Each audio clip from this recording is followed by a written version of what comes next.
다 같이 마음을 모아서 새벽 기도에 드리시겠습니다.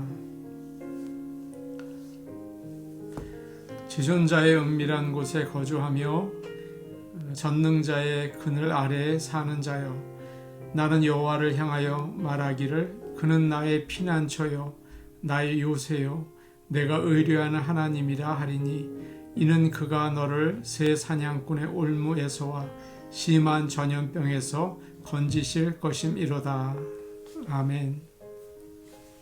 다 같이 찬송가 430장 부르겠습니다. 430장입니다.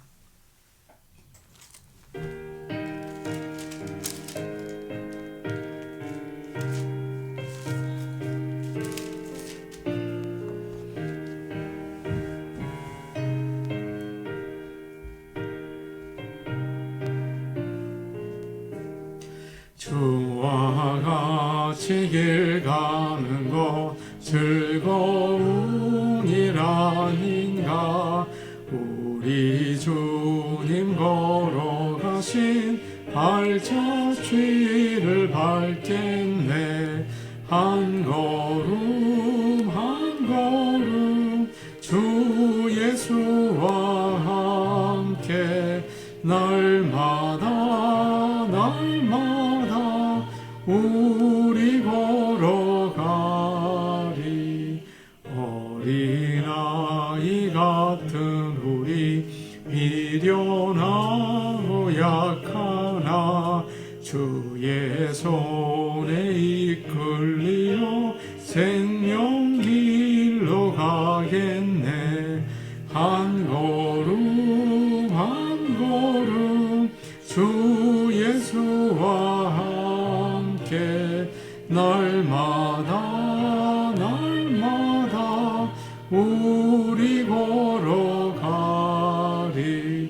꽃이 피는 들판이나 험한 골짜기라도 주가 인도하는 대로 주와 같이 가겠네.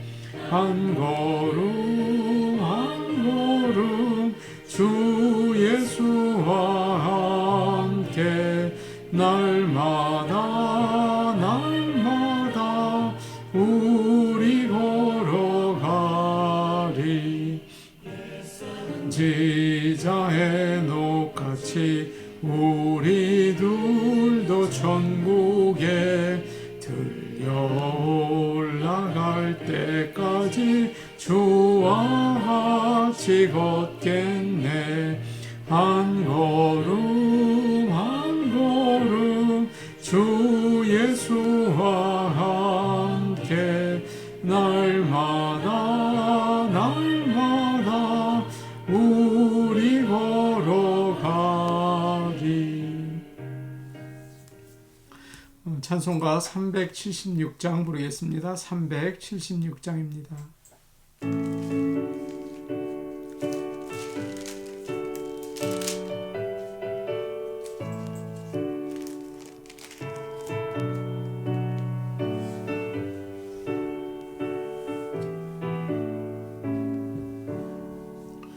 나그네와 같은 내가 힘이 부족하오니 전능하신 나의 주여 내 손 잡고 가소서. 하늘 양식 내게 먹여주소서. 하늘 양식 내게 먹여주소서. 수정 같은 생명수로 항상 되어주시고, 불과 구름 기둥으로 갈 길 인도하소서. 나의 주여 힘과 방패 되소서. 나의 주여 힘과 방패 되소서. 요단강을 건널 때에 겁이 없게 하시고, 저기 배는 가나안 땅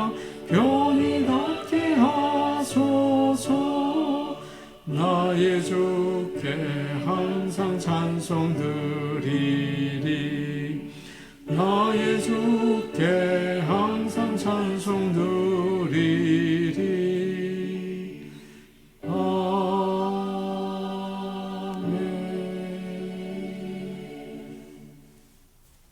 하나님 말씀 같이 보시겠습니다. 오늘 우리에게 주시는 말씀은 요한일서 5장 18절에서 21절 말씀입니다. 요한일서 5장 18절에서 21절 말씀입니다.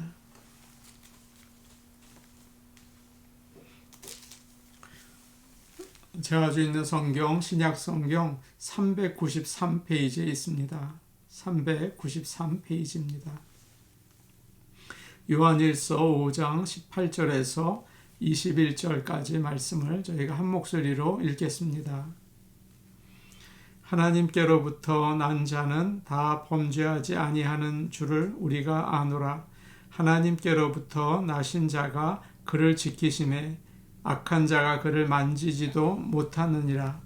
또 아는 것은 우리는 하나님께 속하고 온 세상은 악한 자 안에 처한 것이며, 또 아는 것은 하나님의 아들이 이르러 우리에게 지각을 주사 우리로 참된 자를 알게 하신 것과, 또한 우리가 참된 자 곧 그의 아들 예수 그리스도 안에 있는 것이니 그는 참 하나님이시요 영생이시라. 자녀들아, 너희 자신을 지켜 우상에게서 멀리하라. 아멘. 오늘은 요한일서 마지막 부분으로 은혜를 나누려고 합니다. 지난 몇 달 동안 저희는 요한일서의 말씀을 가지고 하나님의 은혜를 받았습니다. 그 말씀을 우리가 기억하고 또 그 말씀을 따라서 살 수 있는 그런 저와 여러분이 되기를 원합니다.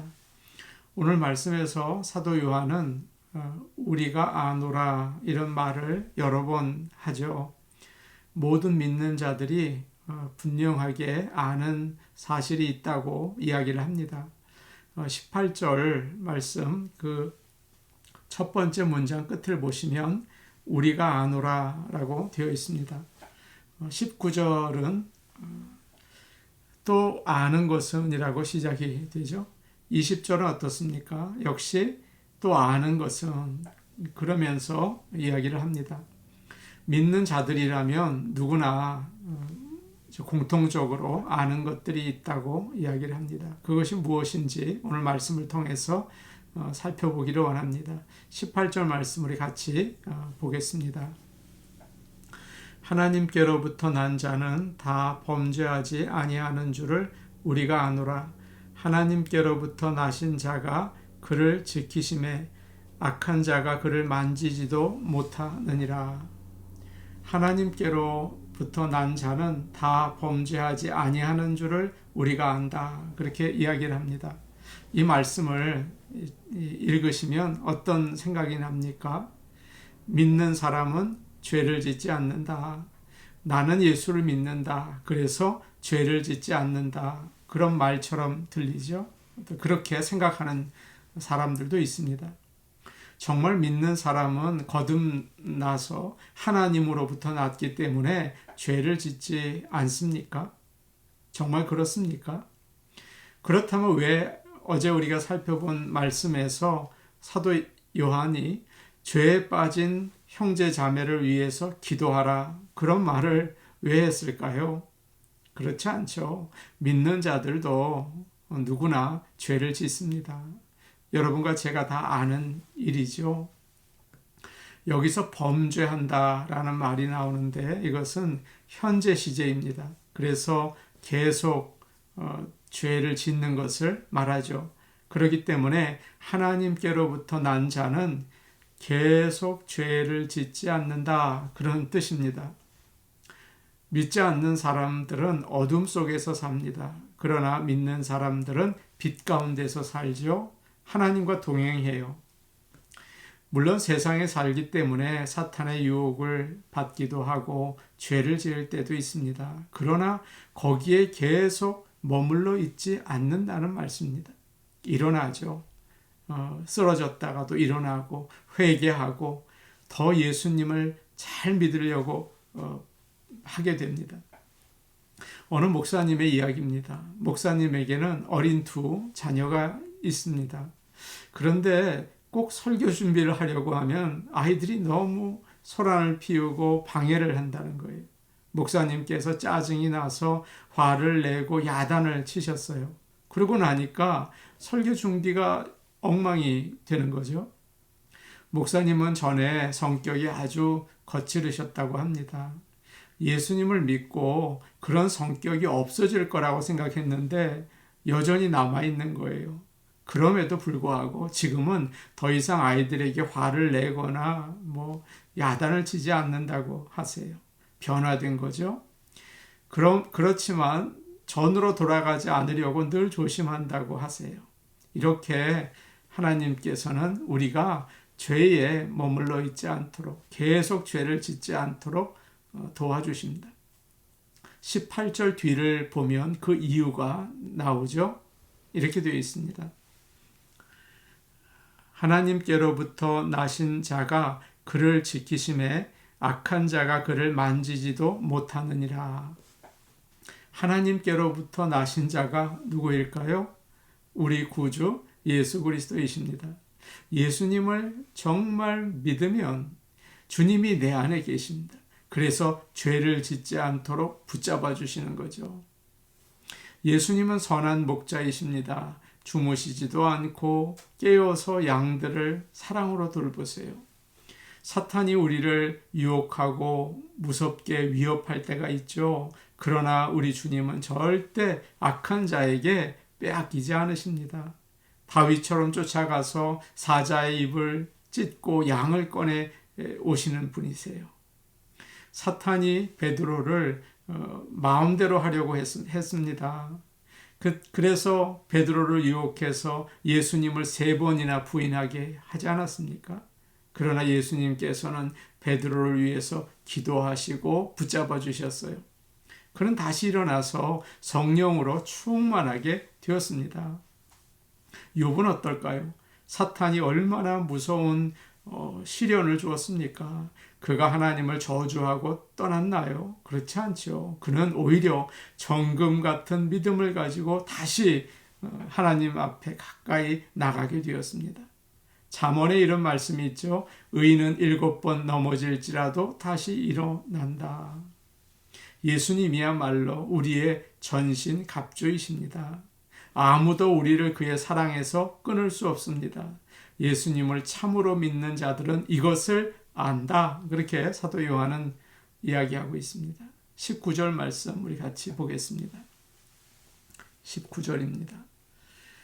또 아는 것은 우리는 하나님께 속하고 온 세상은 악한 자 안에 처한 것이며, 다음으로 또 믿는 자들이 아는 게 무엇입니까? 우리가 하나님께 속했다는 거예요. 우리는 하나님의 자녀들입니다. 우리는 하나님의 백성이에요. 그러나 우리가 사는 세상은 그렇지 않죠. 악한 자에게 속해 있어요. 사탄이 정치, 경제, 교육, 문화, 심지어 종교까지 다 컨트롤하고 있는 것입니다. 믿지 않는 사람들에게 사탄이 이 세상을 다스리고 있다 그렇게 말하면 말도 안 된다고 웃을지 몰라요. 그러나 성경은 분명하게 이야기합니다.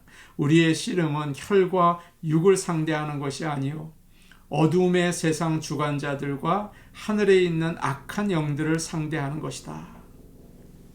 우리는 악한 세상에 살면서 보이지 않는 적들과 전쟁하고 있습니다. 한번 둘러보십시오. 세상이 얼마나 악합니까? 사탄은 예수님에게 한 것처럼 우리에게도 시험을 합니다. 세상에서 너는 성공해야 한다. 또 부자가 되어서 돈을 많이 모아라. 높아져야 한다. 그래야 무시당하지 않는다. 나이가 들어서도 노후에도 행복하다. 그러죠. 그러니까 그런 생각이 마음에 드는 거예요. 야, 나이가 들어서 정말 가진 게 없으면 어떻게 하지? 병이 들면 어떻게 하나? 혼자 남아있으면 이거 어떻게 하나? 그런 걱정을 하게 만듭니다. 그런데 하나님께서 그 순간 말씀하시는 거예요. 야, 너 무슨 생각하고 있니? 너는 내 아들이 아니니? 너는 내 딸이 아니니? 내가 돌본다. 내 뜻대로 살아라. 그렇게 말씀하십니다. 우리의 시민권은 하늘에 있습니다. 그래서 우리는 이 세상에서 나그네와 또 외국인으로 살게 되죠. 우리는 하나님 나라의 백성이고 하나님 나라의 법을 따라서 살게 되어 있어요. 그래서 하나님의 말씀을 잘 알고 따라서 사는 우리 모두가 되기를 원합니다. 바울은 이런 말을 했죠. 너희는 이 세상을 본받지 말고 오직 마음을 새롭게 함으로 변화를 받아 하나님의 선하시고 기뻐하시고 온전하신 뜻이 무엇인지 분별하도록 하라. 우리가 잘 아는 이야기가 있습니다. 어느 날 미국 시카고의 한 호텔에 나이 든 신사가 들어왔습니다. 그는 제일 싼 방을 달라고 했습니다. 일하는 사람이 그의 모습을 보고 깜짝 놀랐습니다. 어디선가 본 그 록펠러 그 큰 재벌이죠. 그 사람이었던 거예요. 선생님 록펠러 씨 아닙니까? 선생님 그 선생님 아드님은 저희 호텔에 오실 때마다 제일 비싼 방에 머뭅니다. 그런데 왜 제일 싼 방을 구하십니까? 록펠러가 대답을 했습니다. 내 아들에게는 나와 같은 부자 아버지가 있지만 나에게는 그런 아버지가 없습니다. 그렇게 대답을 했다는 거예요. 우리에게는 하나님 아버지가 계십니다. 이 악한 세상을 살지만 걱정하거나 두려워하지 마시기 바랍니다. 너의 행사를 여호와께 맡기라. 그리하면 너의 경영하는 것이 다 이루리라. 하나님은 우리를 사랑하시고 인도하세요. 죄에 빠지지 않도록 붙잡아 주십니다. 그리고 우리에게 영원한 생명을 주십니다. 아멘. 21절 말씀 우리 같이 보겠습니다. 21절입니다. 시작. 자녀들아 너희 자신을 지켜 우상에게서 멀리하라. 요한 1서의 마지막 구절입니다. 나이가 이제 많이 든 사도 요한이 자녀들아 라고 하면서 마지막 조언을 주고 있죠. 나이가 든 분들의 말은 항상 존중해야 합니다. 깊은 믿음과 인생의 오랜 경험에서 나오는 말이기 때문이죠. 자녀들아 너희 자신을 지켜 우상에게서 멀리하라. 그렇게 말하고 있어요. 이 세상에서 하나님과 우리를 가로막는 그 사이를 가로막는 것들이 많이 있죠. 우리는 믿음의 싸움을 싸워서 이겨내야 합니다. 가장 큰 적이 바로 우상 숭배예요. 하나님이 계셔야 하는 자리에 다른 것이 있는 것을 말하는 거죠. 나의 관심, 나의 헌신을 빼앗아가는 것, 내 삶에서 가장 중요한 것, 또 내게 가장 필요한 것, 그런 것들이 전부 다 우상이라고 할 수 있습니다. 우상은 형상이 될 때도 있죠. 로마 카톨릭에서는 동정녀 마리아상, 성인상 그런 것들을 만들어 놓고 그것을 숭배합니다. 그런 것이 우상이죠. 오직 성부, 성자, 성령 하나님만 경배 받으셔야 하는 것입니다. 어떤 사람은 나라를 섬기는 사람도 있어요. 그런데 그것이 지나치면 그것도 우상이 될 수가 있습니다. 남편이나 아내나 자녀를 우상으로 섬길 수도 있어요. 자녀에게 많은 시간과 관심을 쏟죠. 아이들에게 무슨 일이 있으면 예배도 빼먹고 하나님께 드려야 할 것을 사람에게 돌릴 때가 있습니다. 이것이 우상입니다. 자기 직업에서 성공하고 더 나은 자리에 오르려고 하나님을 한쪽으로 밀어버리는 경우도 있어요. 이것도 우상입니다. 무엇보다 우리의 최고의 우상이 무엇입니까? 우리 자신인 거예요. 사실 모든 우상들을 자세히 알고 보면 모두 나를 위한 것들이에요. 나의 나라, 나의 가족, 나의 일, 그렇지 않습니까? 그래서 가장 무서운 우상은 바로 내 자신입니다.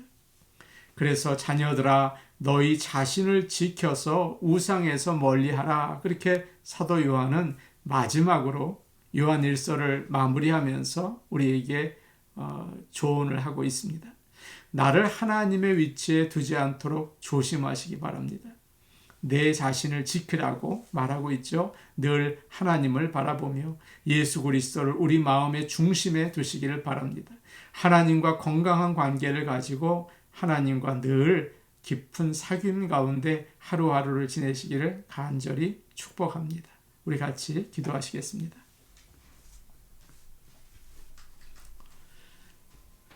오늘 주신 말씀 기억하면서 예수님을 참으로 잘 믿고 죄 짓지 않게 하옵소서. 예수님을 정말 믿는 사람은 죄를 짓지 않게 됩니다. 죄를 지어도 돌아서게 하시고 더욱 말씀을 따라 살게 하옵소서.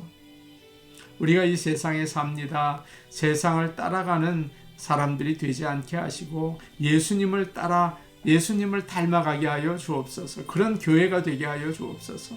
세상과 비슷해지는 교회가 되지 않고 예수님이 머리가 되는 교회가 되게 하여 주옵소서.